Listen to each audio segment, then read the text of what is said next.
ही जी काही प्रशासनातली बाबू मंडळी जी आहेत, या बाबू मंडळींना या आपल्या नेत्यांचा आशीर्वाद आहे ना, वोट बँकेचं राजकारण करायचं आहे, एकमेकांवर कुरघोडी करायची, एकाने तोडली तर दुसरा बांधायला निघाला, दुसरा बांधायला निघाला तर तिसरा काय करतोय तर त्यांना कुठेतरी भाडाच्या फ्लॅट्समध्ये वसवण्याच्या कवी कल्पना मांडतोय. म्हणजे इथला मराठी माणूस भूमिपुत्र, इथं ज्याचा जन्म झालाय, इथं त्याच्या आधीच्या 4 पिढ्या 7 पिढ्या इथं या मुंबईतल्या 7 बेटांवर वाढल्या, फळल्या, फुलल्या, संघर्ष बघितला, त्यांनी स्वतः संघर्ष केला. ही मुंबई महाराष्ट्रात राहावी म्हणून काहींनी जे कोणी हुतात्मे झालेत त्यांची पुढची वंशावळ आहे इथे. त्यातले कित्येक लोक अशी 2-2 करोड रुपयाची कर्ज घेऊन आज मुंबईत आपलं घर घेऊन राहत आहेत. त्याला 1 BHK म्हणतो आपण. आणि हे आले बाहेरून, इकडून तिकडून गोळा केलेली पत्रे आणि फळ्या ठोकून घरं बनवली, आमच्या उरावर राहिले, वीज पाणी सगळ्या सुविधा यांनी मोफत अनुभवल्या, उपभोगल्या. आणि आज जर यांचं घर तुटलं ते घाणेरडं, तर आज त्यांना सेल्फ कंटेंट अशा 1 BHK मध्ये शिफ्ट करण्याच्या बाता मारल्या जात आहेत. या सरकारकडून, प्रशासनाकडून या लोकांना लाज वाटली पाहिजे.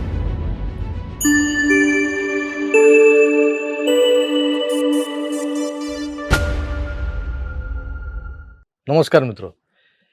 मुंबईच्या वांद्र्यासारख्या उपनगरातल्या पूर्व भागामध्ये गेले कित्येक दशक एक कुरूप, एक दाग धब्बा ज्याला म्हणतो आपण ना, जे स्वच्छ सफेद शर्ट घातलेलं असतं त्यावर कुठला तरी एखादा घाणेरडा डाग कसा पडलेला असतो, त्या पद्धतीनं उभी राहिलेली झोपडपट्टी, अनधिकृत झोपडपट्टी म्हणजे गरीबनगर.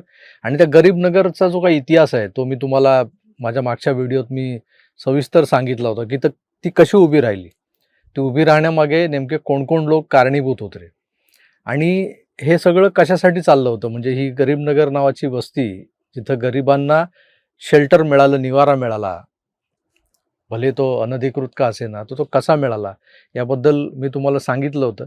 त्यामागच्या 1-2 संबंधितांबद्दल मी बोललो होतो. पण जर तुम्ही मागच्या या एकंदर 3-4 दशकांचा अभ्यास जर नीट केला तर तुमच्या लक्षात येईल की दरम्यानच्या काळात इथं 2-3दा मोठ्या आगी लागल्या होत्या. आणि त्या आगींची जी काही दाहकता होती ती इतकी होती की त्या झोपडपट्ट्या रेल्वेच्या फूट ओव्हर ब्रिजवरून, म्हणजे त्या रेल ओव्हर ब्रिज जो आहे त्याच्या आजूबाजूला, म्हणजे अशी त्या ब्रिजला वेढणारी झोपडपट्टी दोन्ही बाजूनी वाढत गेली होती. आणि ABC असे 3 पार्ट आहेत त्या गरीबनगरचे. त्यातल्या एका पार्टवर आता कारवाई झालेली आहे. ह्या आगी लागत होत्या की लावल्या जात होत्या, हाही एक प्रश्न विचारला जात होता. आणि त्यानंतरचा एक इन्सिडेंट म्हणजे हे सगळं तोडकाम झाल्यानंतर त्या रात्री खुले आसमान के नीचे सगळे जे वावरत होते, जे प्रसारमाध्यमं जेव्हा यांच्या समोर आपला बूम असलेला दांडुका घेऊन जायचे, तेव्हा यांच्या डोळ्यातली आसवं आणि मग ते सांगायचे की अभी हम तो आज की रात तो ये खुले आसमान के नीचे बिताएंगे वगैरे. मुळात मी तिथे प्रश्न विचारला होता की तुम्ही इथं आलात कुठून, इथे येण्यामागचं कारण काय वगैरे हे मी विचारणार नाही. तुम्ही इथे आलात कुठून हा पहिला प्रश्न आहे. आलात तर आलात, इथे वसलात, इथे तुम्ही अगदी ती बकाल वस्ती निर्माण केली आणि इथे काय तुम्ही एखादं सुनियोजित शहर की ज्याच्याकडे बघून लोकांना हायसं वाटेल, बरं वाटेल असं काही तुम्ही केलं होतं का? तसं काही नाही. तुम्ही तिथं ती बकाली एवढी वाढवली, गलिच्छता एवढी वाढवली की लोक बाहेरून जे यायचे परदेशातून ते 2 गोष्टी बघायला यायचे. एकतर धारावी बघायला यायचे आधी, त्यानंतर हे गरीबनगर बघायला यायचे की रेल्वे लाईनच्या लगत असलेल्या या झोपडपट्ट्या.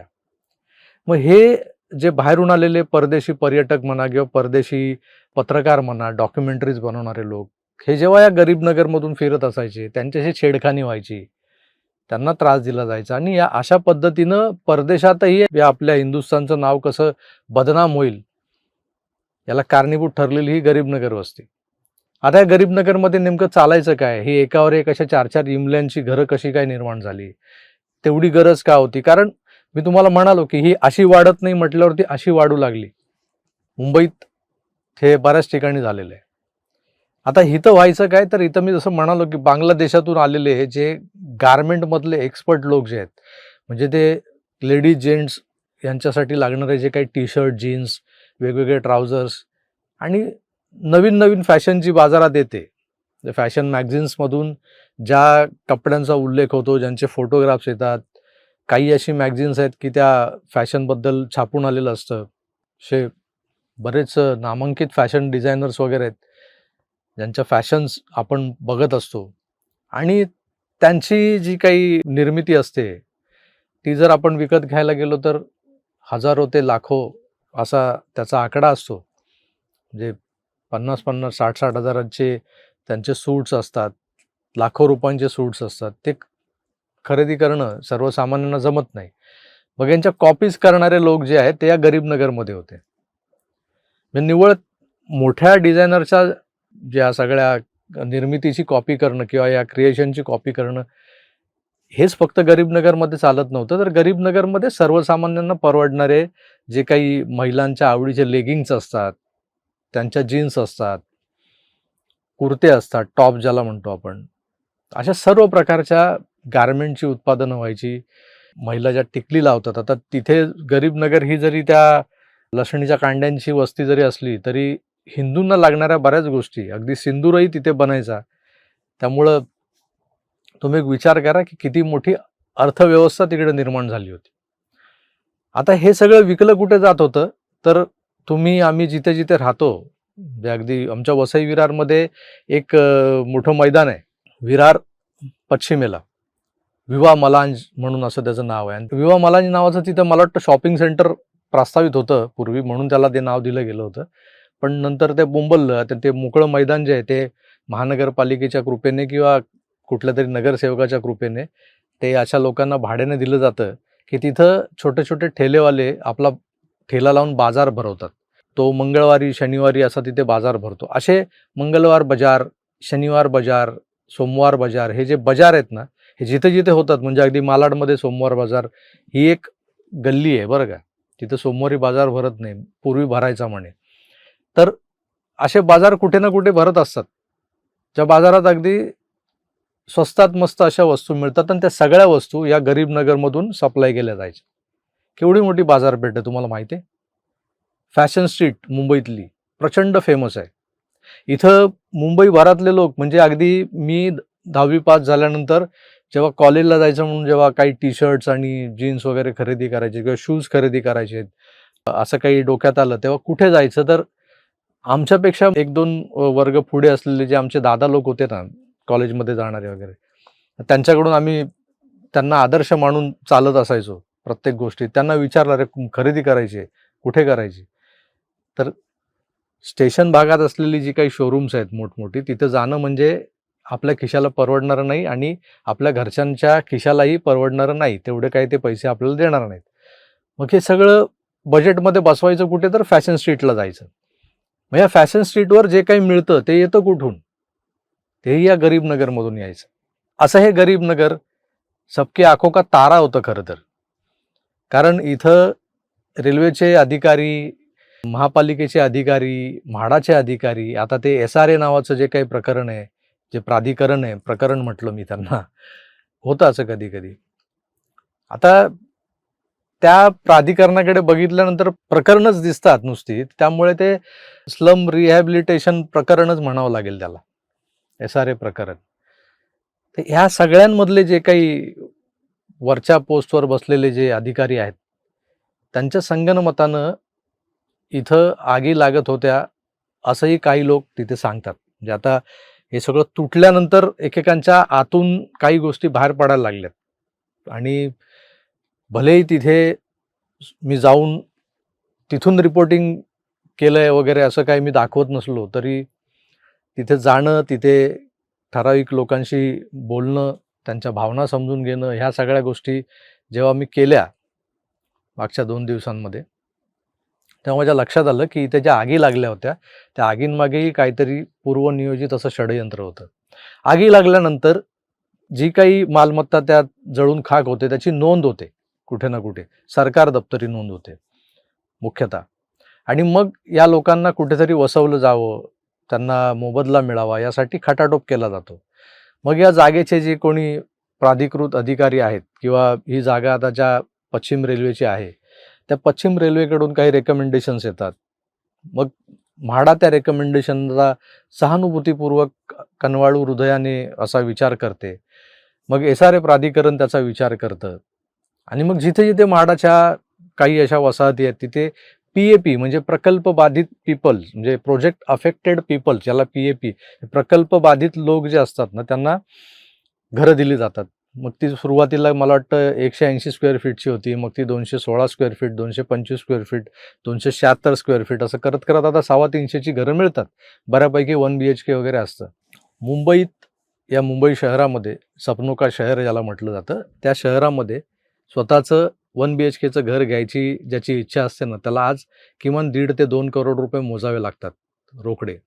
मग त्यासाठी त्याला कर्जात आकंठ बुडावं लागतं. 60, 65, 70 लाखाचा कर्ज डोक्यावर झालं तर तेवढाच, म्हणजे 60, 70, 62, 65 अशा हजारांमधलं दर महिन्याला एक शुल्क असतं, त्याच्या मागे EMIच्या नावानं लागतं. आणि अशी जिंदगी EMI भरता भरता झंड होऊन शेवटी संपून जाते. हे मराठी माणसाचं दुखणं आहे आणि थोड्याफार प्रमाणात ते सगळ्यांचंच आहे, तुमचं आमचं. या दुखण्याला घेऊन जेव्हा आपण त्या गरीबनगर वसाहतीच्या आजूबाजूने जातो, म्हणजे वांद्रे पूर्वकडे जाताना, रेल्वेतून उतरून जात असताना, हे सगळं बघितलं ना की 4-4 मजली हे जे इमले बांधले होते, आतमध्ये लाखो करोडोंचा व्यवहार होत होता यांचा. आणि आता हे सगळं तुटल्यानंतर तिथे लागलेल्या ज्या आगी होत्या, त्यानंतर यांना या PAPची घरं आपल्या सरकारकडून, प्रशासनाकडून दिली जात होती यापूर्वीही. पण व्हायचं काय की इथली जी काही मंडळी ज्यांची घरं आगीत जळाली, ती खरोखर त्या फ्लॅट्समध्ये राहायला गेली का, जे फ्लॅट्स यांना दिले गेले होते? तर नाही. हे पुन्हा तिथेच आपली डागडुजी करून, नव्यानं पत्रे आणून, प्लायवूड आणून, फळ्या आणून तिथे परत आपली झोपडी उभी केली आणि तिथेच राहत होते. त्यामुळे हे गरीब नगर कमी होत गेलं नाही. आगी लागल्या, विझवल्या गेल्या, तिथे राख झालेली सगळी जागा रिकामी केली गेली, पण परत नव्यानं तिथे झोपड्या उभ्या राहिल्या. आताही ती तोडली गेली आहे, बऱ्यापैकी सगळं मोकळं मोकळं दिसतंय. पण आताचा डाव वेगळाच आहे, आता जे काय होणार आहे ते. याआधी काय घडलं त्याबद्दल मी बोलतोय. तिथं जे काही फ्लॅट्स अलॉट झाले होते या लोकांच्या नावानं, ज्यांच्या घरांना आगी लागल्या होत्या, ते फ्लॅट्स जर या लोकांनी घेतलेच नाहीत, हे लोक तिथं राहायला गेलेच नाहीत, मग ते फ्लॅट नेमके कुणी बळकावले? आज जर ते फ्लॅट बाजारभावानं, रेडी रेकनरच्या दरानं जरी विकले गेले असतील, तर त्याची किंमत काय असेल? मग ही आलेली किंमत कुणी कुणी वाटून घेतली? हा मोठा संशोधनाचा विषय. त्यामुळं मी त्या दिवशी जे म्हणालो होतो ना, की हे जे काही TC लोक जे तुम्हाला दिसत आहेत, की रात्री तिकडे जे काही विस्थापित झालेले लोक होते, त्यांना फूड पॅकेट्स वाटत होते. त्या लोकांना यांचा पुळका का आला होता, याचं कारण शोधण्याचा प्रयत्न जो मी चालवला होता. अनेकांनी त्यानंतर मला फोन केले. मानवता, ह्युमॅनिटी, सहृदयता वगैरे सगळं ठीक आहे. पण नेमकं तिकडे घडलं काय होतं? तुमच्या आस्थापनेची एक भली मोठी जागा, एक मोठा भूखंड ज्या लोकांनी अनधिकृतरित्या ग्रॅब केला होता, बळकावला होता, तो जेव्हा मोकळा होतो, तेव्हा ते ज्या पद्धतीने हटवले जात आहेत, त्यांना हटवले जाऊ द्या. त्यांच्यावर कुठली दयामाया दाखवू नका, नाहीतर पुन्हा ते तुमच्या बोकांडी बसणार आहेत. हा साधा विचार कोणाच्या मनात आला नाही? आज तिथे कोणीतरी येतं, सांगतं की इथं ज्यांची घरं होती तिथेच त्यांना बांधून दिली जातील. हा कुठला न्याय आहे? मराठी माणसाचा जर कैवार घेऊन निघालेले काही लोक जे आहेत, जे म्हणतात की आम्ही मराठी माणसाला, जो मुंबई शहरातून विस्थापित होत गेलाय, मुंबई बाहेर गेलाय, एकमेकांकडे बोटं दाखवता ना तुम्ही. त्या मराठी माणसाला मुंबईत आणण्यासाठी ज्या मिलच्या जागा आहेत, मिलच्या जमिनी आहेत, तिथं जर काही प्रोजेक्ट्स केले गेले, क्लस्टरमध्ये डेव्हलपमेंट झाली आणि तिथं हे सगळे विस्थापित झालेली मराठी मंडळी, मराठी माणसं जी आहेत, ती पुन्हा वसवली गेली. माझा जन्म गिरगावातला, खेतवाडीतला, तिथं वाढलो, 7वी पर्यंत तिथे शाळा शिकलो. असे कित्येक लोक आहेत जे दक्षिण मुंबईतून आता उत्तर मुंबईत आलेत. उत्तर मुंबईतून ते मग अगदी पालघर, वसई, विरारपर्यंत पोहोचलेत. आता अगदी वापीच्या बॉर्डरवर, म्हणजे गुजरातच्या बॉर्डरवर वापीपर्यंत जाऊन घरं शोधतायत लोक. त्या सगळ्यांना मुंबईत आणण्याची भाषा करणारे लोक जर असं बोलू लागले की आम्ही त्यांना इथंच घरं बांधून देतो आणि इथंच त्यांना वसवलं जाईल, कोणी विस्थापित होणार नाही, तर मग 2 करोड रुपयाचं कर्ज ज्याच्या डोक्यावर आहे आणि जो ते कर्ज काढून इथे एखादा 1 BHK घेऊन राहतोय आणि पुढची त्याला 17-18 वर्ष ते कर्ज फेडायचं आहे, त्याच्या मनात तुमच्याबद्दल काय भावना निर्माण होत असतील याचा विचार त्या नेत्यांनी स्वतःच करायला हवा. आणि हा जो काही गौड बंगाल जो आहे ना या सगळ्या गोष्टींमागे, ही कारवाई अशीच उठसूट आली झाली, कुणाचा जरी बुलडोजर फिरलाय वगैरे, आपण तारीफ करून मोकळे होतो भावनेच्या भरात. त्याच्यामागे काही षडयंत्र लपली आहेत का याचाही विचार केला पाहिजे आपण. आज ही लोक आली कुठून होती, त्या लोकांना तिथे परत जाण्यासाठी सोय करून द्या ना. त्यांच्यासाठी विशेष गाड्या सोडा रेल्वेच्या. या पश्चिम रेल्वेच्या माथी बसलेले हे लोक आता चाललेत, समजा यांना हटवलंय तुम्ही, तर त्या पश्चिम रेल्वेनी काही गाड्या मोफत सोडाव्या त्यांच्यासाठी. मिर्झापूर, फैजाबाद, आझमगड, बिहार आणि अगदीच बॉर्डरपर्यंत नेण्याची सोय असेल तर तिथपर्यंत यांना नेऊन सोडावं. यातले जे रोहिंग्या, बांगलादेशी वगैरे जे आहेत ते, काहींना तिकडे पंजाबमध्ये बागा बॉर्डरपर्यंत नेऊन सोडावं. हे करण्याचं धैर्य, धाडस कुणामध्ये नाही आहे. पण ही जी काही प्रशासनातली बाबू मंडळी जी आहेत, आणि या बाबू मंडळींना या आपल्या नेत्यांचा आशीर्वाद आहे ना, वोट बँकेचं राजकारण करायचं आहे, एकमेकांवर कुरघोडी करायची, एकाने तोडली तर दुसरा बांधायला निघाला, दुसरा बांधायला निघाला तर तिसरा काय करतोय, तर त्यांना कुठेतरी म्हाडाच्या फ्लॅट्समध्ये वसवण्याच्या कवी कल्पना मांडतोय. म्हणजे इथला मराठी माणूस, भूमिपुत्र, इथं ज्याचा जन्म झालाय, इथं त्याच्या आधीच्या 4 पिढ्या 7 पिढ्या इथं या मुंबईतल्या 7 बेटांवर वाढल्या, फळल्या, फुलल्या, संघर्ष बघितला, त्यांनी स्वतः संघर्ष केला. ही मुंबई महाराष्ट्रात राहावी म्हणून काहींनी, जे कोणी हुतात्मे झालेत त्यांची पुढची वंशावळ आहे इथे. त्यातले कित्येक लोक असे 2-2 करोड रुपयाची कर्ज घेऊन आज मुंबईत आपलं घर घेऊन राहत आहेत. त्याला 1 BHK म्हणतो आपण. आणि हे आले बाहेरून, इथं इकडून तिकडून गोळा केलेली पत्रे आणि फळ्या ठोकून घरं बनवली, आमच्या उरावर राहिले, वीज, पाणी, सगळ्या सुविधा यांनी मोफत अनुभवल्या, उपभोगल्या. आणि आज जर यांचं घर तुटलं ते घाणेरडं, तर आज त्यांना सेल्फ कंटेंट अशा 1 BHK मध्ये शिफ्ट करण्याच्या बाता मारल्या जात आहेत या सरकारकडून, प्रशासनाकडून. या लोकांना लाज वाटली पाहिजे. मित्रो, खूप मोठं राजकारण आहे, खूप मोठं षडयंत्र आहे. मुंबईतली इंच जमीन जी आहे ना, त्याला सोन्याचा भाव आहे. आजच्या डेटला सोन्यापेक्षा चांदी महाग आहे. त्यामुळं असं बोलावं लागेल की त्या इंच जमिनीला चांदीचा भाव आहे.